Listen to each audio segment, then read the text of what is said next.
Hey, Lee here. Welcome to the pull list for January 16th, 2013, presented by LongboxRadio.com. I gotta get through this pretty quickly because a bunch of people are coming over, and it's a Tis the Iceberg podcast recording night, actually, so it's a busy day. Coming this week from DC Comics, the only book I got from DC Comics this week would be Batman number 16.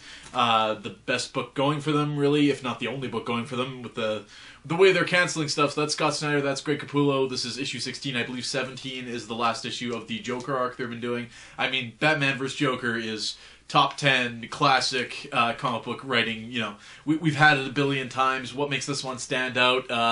It does. I mean, we haven't had... Joker is just frightening here.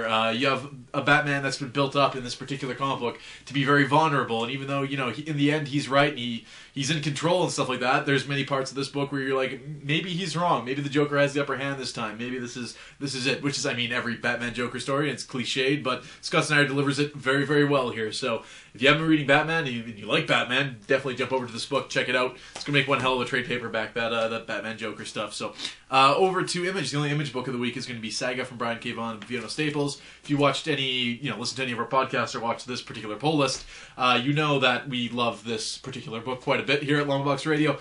We have the Will and the Stalk there, getting kind of hot and heavy on the front there. Who doesn't love a giant spider girl with a bunch of eyes and arms and stuff like that? I mean, come on. Great book, of course. I mean, you've heard me talk about it. If you're not reading it, you should be. And that's only $2.99 from Saga as well. Daredevil, this is from Mark Waid, of course, the multi-Eisner Award-winning book, Daredevil.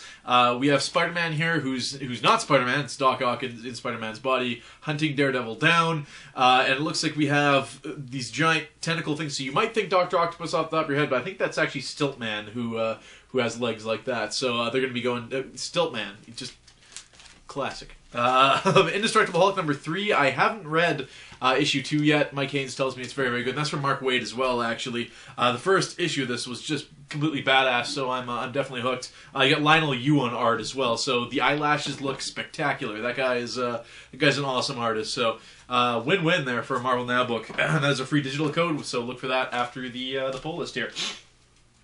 New Avengers, coming to us from Jonathan Hickman. Epting is on the, I'm probably saying that wrong, is on the art. Then I believe we have covers by Jacques, if I'm not mistaken. But there it is, New Avengers. If you read the Brian Michael Bendis, John Romita Jr., like, Heroic Age Avengers stuff, you might remember there's, like, the Illuminati group, which is, like, Doctor Strange, Mr. Fantastic, etc. Namor, I believe, is in there too. Iron Man. They have the Infinity Gems and they hid them away, and they kept that secret from everyone else. In the Avengers, Captain America didn't even know about it until about last year. So it's revealed that Black Panther was supposed to be in that group. He not so much didn't think it was a good idea, dropped out, and then some crazy stuff happens in the first issue, which leads Black Panther to go actually find the other members of that Illuminati and bring them together. So that's your New Avengers book, and I mean, if you like Jonathan Hickman, if you like the Avengers that just kicked off, this is a very nice companion to it with a lot of other big names in the Marvel Universe. So we're looking forward to reading that one. Savage Wolverine number 1. I don't intend to, in any capacity, actually follow this book anywhere past this first issue, but it's Frank Cho. He's doing the writing and the art, if I'm not mistaken.